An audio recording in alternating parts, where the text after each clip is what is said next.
What's going on, guys? It's Danny from Fantasy Stock Exchange here, bringing you the third installment of our mock draft series. As I prefaced the last couple of days, we actually went through the Yahoo rankings on Friday, and Saturday we actually went through the NFL.com fantasy rankings. But today we're going to be doing our mock draft based on the ESPN rankings. Again, a lot of you have your home leagues, work leagues, whatever league you are in, on these three main platforms that kind of run the fantasy football industry. So we're just giving you different looks in terms of what your draft may look like based off the rankings that they have on those certain platforms. But today I'm actually joined by Justin Toth from Father Son Fantasy Football, regular guest on the channel. You guys know him by now, the beauty himself. How you doing today, Justin?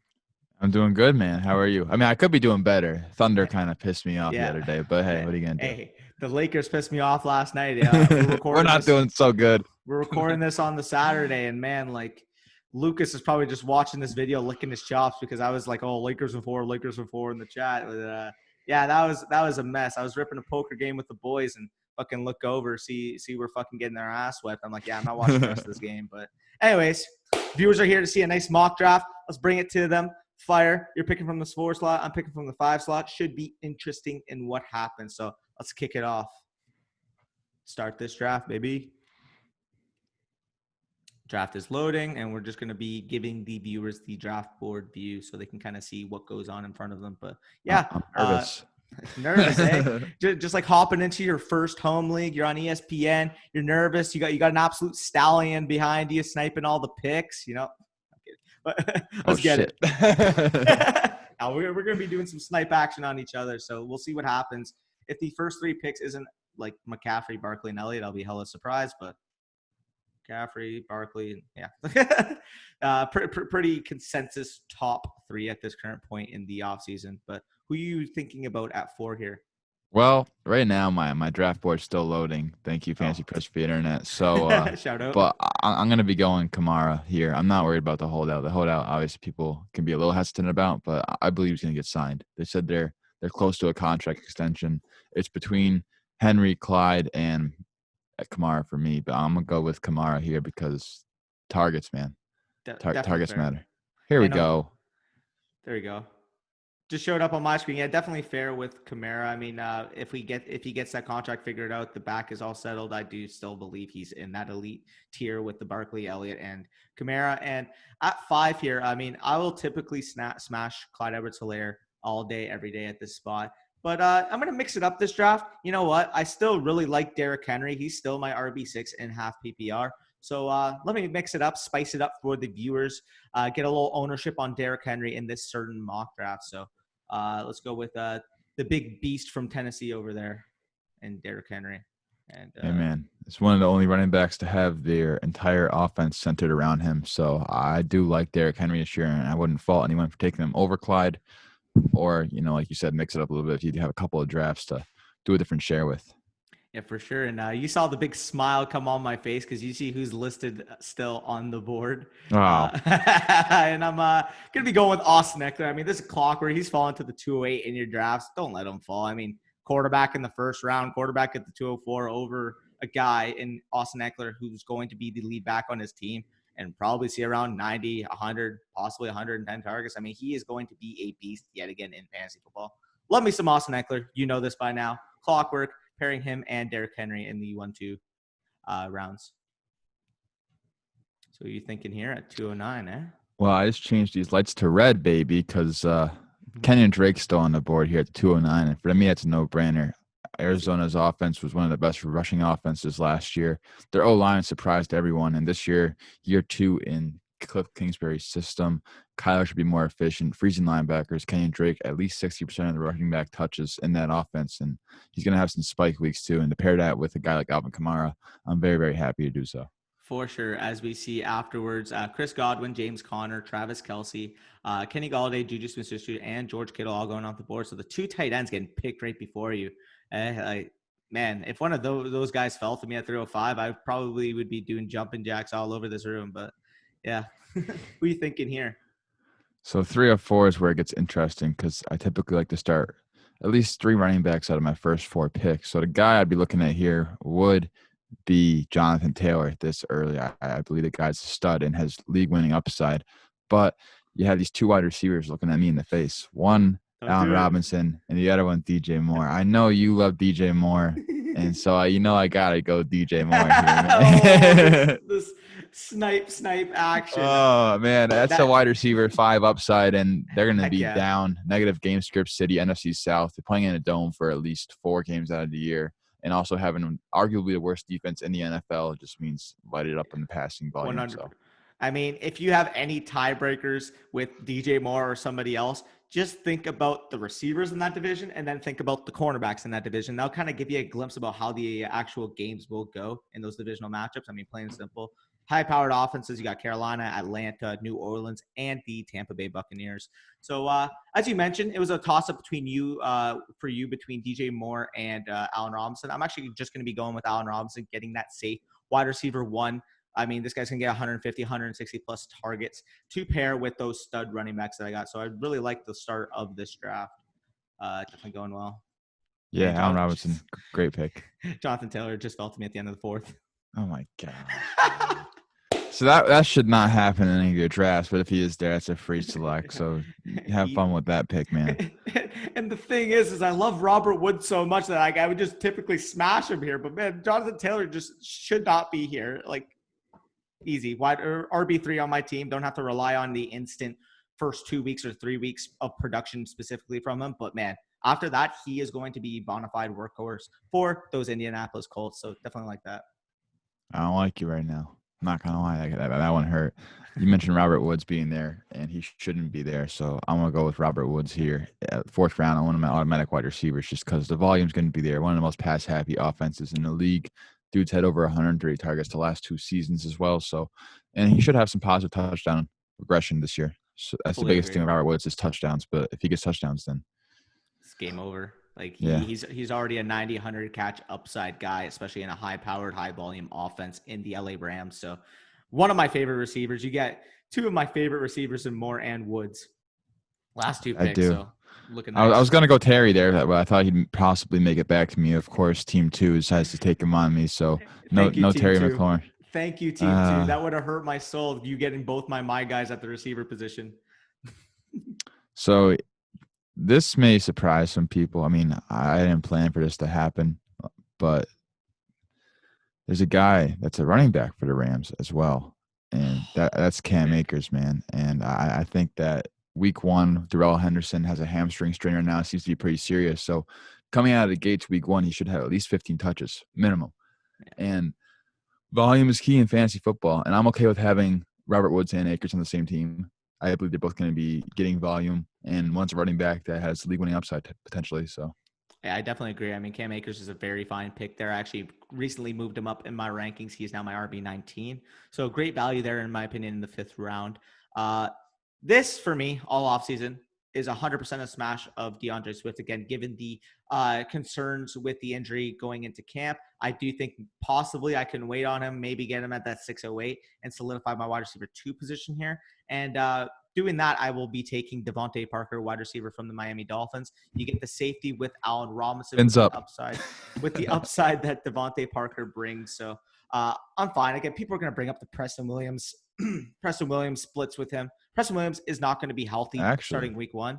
Secondly, I got a cool little fact for you about the Preston Williams splits, right? So everyone's going to talk about how Devontae Parker didn't get a lot, like it didn't do much the first half of the season. But then when we went out, obviously, when Preston Williams got hurt, all the targets went to Devontae Parker. But it turns out the Dolphins actually played better as a team when targeting Devontae Parker like that. They averaged about 75 more passing yards a game, went from 200 passing yards per game to 275 passing yards per game when targeting Devontae Parker heavily. So it wouldn't surprise me to see more of the same thing, even with Preston Williams coming back. I fully agree. And I was also going to mention the fact that the splits with Preston Williams was with Josh Rosen at quarterback. Obviously, that guy just got cut a couple days ago. Plain and simple. That could also be the factor of 2 second-team guys having chemistry with each other. Rosen being the starting quarterback, Preston Williams getting thrust. They already built that chemistry through practice and stuff. So that could definitely be a factor as well. And as I mentioned, if DeAndre Swift's going to fall to me in the 6th round, I'm going to scoop him up. Don't have to rely on him right away, but I definitely like the upside that he brings. Yeah, him versus Akers is very tough for me. I go back and forth every single day. So today I'm saying Akers. Obviously, I took Akers over DeAndre Swift, but it's so close. If DeAndre Swift didn't have this injury, I think it'd be easier to be said. Same. But the better offensive line and all the way. So 609, my guy fell to me in sixth round, and I'm more than happy to take it. One of my guys who I'm actually very high on, who I really I mean I didn't expect to be as high on this year, but Marquise Hollywood Brown, man. Great pick. This guy's a stud, and he has top 15 upside. Listen to Scott Barrett. I mean, that's one of the smartest guys in the industry, and he loves this dude, as well as Graham Barfield and other smart analysts in this industry. And I mean, I wasn't the biggest fan of him, but he got the screw removed out of his foot. He's able to add weight now and should not be limited this year, and is going to be Lamar Jackson's number one wide receiver to go to outside of Mark Andrews. Yeah, I mean, I fully agree there. That's definitely a good pick in Marquise Hollywood Brown, especially you got the stability with Moore and Woods. The upside that Brown brings is tremendous. Again, we actually had Dr. Edwin Porras talking about the Ellis Frank injury with Marquise Brown, and he does not believe it's actually going to be a concern for him to start the season. Plenty of opportunity to be the number 2 overall target on the offense behind Mark Andrews. So definitely a fine pick, especially at the 609. Really good value on him. By the way, nice. But go make your selection. Nice. Well, as a guy here, I didn't get Scary Terry, but I'm gonna get the teammate who's rising up my board drastically. I love going right in front of it. We're sniping each other left and right, but this one's gonna hurt a little more. Antonio Gibson, man. Oh, man. Let's add him to the roster right here. I mean, targets galore, negative game script galore, and he's now I guess going to be the leading rusher for the team too, which was not expected at all. But he's automatically a top 50 pick for me now, and I just got him outside the top 60. So I fully agree. I mean, I just moved him up my rankings. He's actually my RB21 now. RB21. RB21. And Whoa, okay, he's my RB22. there you So go. Hey, you acted like we're right there. There you go. You and I, we're here, except for the Cowboys thing. You can stay with that. Don't kill me, but yeah, going on the board here. Actually, I'm gonna be taking Brandon Cooks here again. That offense is still going to be a high volume passing offense with Deshaun Watson, one of the top 5 or 6 quarterbacks in the entire league. I do think both Brandon Cooks and Will Fuller can both eat this year. With Who do you prefer? Two. I prefer Cooks because of the I believe the more injury concerns with Fuller. I'm going to take him. With the more injury concerns you're getting with Fuller, again, people want to associate Brandon Cooks as being quote unquote injury prone, but he's actually only missed 2 games in his career over the last five years. And before last year, we had 4 straight top 15 finishes. So I still like Brandon Cooks. I still like Will Fuller. Even like, to be honest, I mean, they're both going to go in the same range in your drafts. Again, if you're looking for a little bit more stability, in my opinion, I would go with Cooks. But I do think over the first few weeks, because of the rapport that Fuller has with Watson, he may get off to the hotter start. So I like both of them. And looking on the board here, I mean, I like the running backs. I feel like I can wait and get a guy next round as well. But I'm looking at the receiver position. I do see a drop off after this guy. Arizona Cardinals wide receiver Christian Kirk, getting him at the 808. I think as my wide receiver board is definitely fine value on him. So I'm gonna take him here. Be happy. That's the guy I wanted right there. Snipe, Snipe City, man. So I have 2 rookie running backs. I have Cam Akers, Antonio Gibson. Both are question marks in their own right. So it's tough for me to say, okay, I can rely on one of these guys. But a guy that I can plug and play when I need to, especially when they're going to probably experiencing more negative game script than they ever have in years past, is James White from the New England backfield. I've kind of grown on him the last 2 weeks. I was kind of off him starters off season, but the more I look at it, Cam Newton's best season was in 2018, and that's when Christian McCaffrey had his breakout year and targeted him a lot. And then James White, people say, oh, he doesn't have upside. Well, go look at his 2018 stats. He had 87 catches. Like what? This is a guy who's going to see over 100 targets this year. And in the red zone, when everyone's main focus is Cam Newton, he's going to get freed up and just walk into the end zone, I think, a lot more than people expect. And Sonny Michel being injured, Damon Harris being injured now, I think that he's got hidden upside in this offense for sure. Yeah, I mean, I definitely fully agree. I do think that James White is an incredible value this year in the 8th round. Again, this is a guy in PPR who's basically been a top 20 back every year over the last 3 years, and people always just disrespect him because like, oh, he's this scat back or he doesn't do anything on the ground. No, in fantasy football, in any type of PPR, half PPR format, those guys who's received a ton of receiving work have a ton of value, and they always go undervalued amongst the community because they're not true quote unquote bell cows. So who are you thinking at the 904 here? 904. I mean, Oh, the clock's about right now. Well, I'm gonna go Preston Williams. We talked about him earlier. Yeah, I think this is a little early for him, but it's a mock draft. I can have some fun yeah, with that. Fins up, baby. for sure. And you're mentioning James White as a receiving back as well. Well, I'm going to go with the other one here, and I'm actually going to go with Tariq Cohen. Again, this is half PPR. I would obviously prefer him in a full, but again, he may get even a little bit more of a boost in the rushing game with Dave Montgomery being out. I don't expect him to be a fucking 15 carry back, but even if he's contributing 8, 9, 10 carries to start the season, he's going to have a ton of receiving work. Again, 104 targets for the guy last year, 79 receptions. I do think he can offer potential top 25 upside. And as my rookies are kind of getting acclimated into the NFL, as my RB5, he can kind of help fill in that gap for when I'm not expecting huge production from Taylor and Swift to start the season. So I definitely like going with Tariq Cohen here. Nice pick. I'm a little off Cohen, but here it's definitely justifiable. I'm not going to have any problems with it, especially if it was a little like around earlier. I'd be like, okay, Dan, maybe one second, man. But here, yeah, that's a good pick right there. Yeah, I fully agree there. Again, I would have taken James White if he fell any day of the week, but Oops. you got him as well. So looking at the board here, and I'm actually just going to be you got two of my guys. I'm just gonna and I got one. So let me just take a fourth my guy in this video, and my guy at the tight end position is Hayden Hurst. I mean, plain and simple. The My amount of dad walked by about 5 minutes ago. If he heard the word Hayden Hurst over here, he'd be like, wait, what? he is going to get so many targets. Already talking heavily on him in the offense. If you guys want to check out more information on why Hayden Hurst is absolutely undervalued in fantasy football, getting him in the 10th round, this is a guy, in my opinion, if he plays a full 16 games, this may sound bold, he's going to be a top 6 tight end lock if he plays a full 16 games, simply because he is in Dirk Cutter's offense, is poised to take over Austin Hooper's 18.5% target market share, and the Falcons are the second heaviest pass split team in the red zone. So I'm going to take Hayden Hurst and not look back there. Yeah, especially our tight ends on the board. I don't hate that. I have a couple of bets with my dad of Hayden Hurst. I'm a little lower on Hayden Hurst. I see his upside, but I just prefer other guys going around him. But like you said, if he does play a full 16 games, top 6 is it's definitely in his range of outcomes. I'm not going to deny him the upside. And I made sure I have at least one share in Dynasty so I don't miss out if he does happen to break out. Now, 10:09, I'm going to go with my first rookie wide receiver. I already got 2 rookie running backs. I'm going to go with Henry Ruggs here. Lynn Bowden just got traded, so that means Henry Ruggs stock up, right? Is that what people are going to try to say now? But he's going to be on the field right away. First round pick. They got to maybe feed him. I can see 100+ targets in this offense from the get-go. And he's got league-winning upside. I was going to say, speaking of that Lynn Bowden trade, I mean, you picked the guy in the 3rd round, and then literally 2 months later, what is it? Like 4 months later, we'll say. I don't want to do the math right now because I'm lazy. You end up trading him in the 6th for a 4th. That's just great asset management right there. But anyways, go in your 11th round selection. I'll stop trolling the Raiders for a second. Good. I'm going to take Chase Edmonds. Not because I have Kenyon Drake. I think Chase Edmonds has standalone value. I've made sure I got him in both my big leagues this year, 100% ownership. And he's a guy that I'm willing to take. He's in the top 100 players for me. I mean, 60% of the touch is going to get Kenyon Drake. They're not going to give him more than that. And Chase Edmonds has standalone value. And then you also have the other factor built in that if anything were to happen to Kenyon Drake, you saw what he did last year when he was the only running back in that offense. RB1 for the whole entire week, the 1 overall against the Giants, putting up 35 fantasy points. So super talented player, and it's a good offense. I fully agree. And I actually had my guy at the quarterback position fall to me, and Matt Ryan in the 11th round. After all the guys in his tier went 3 rounds earlier, I'm getting a guy in Matt Ryan to actually give me a little stack with Hayden Hurst in the 11th round. Easy. This is why you wait on quarterback in one quarterback leagues. If you take one in the first 10 rounds, you're stupid. How's that? Unless Dak falls to like the 8th, but it's not going to happen in your casual leagues, unfortunately. Yeah, no.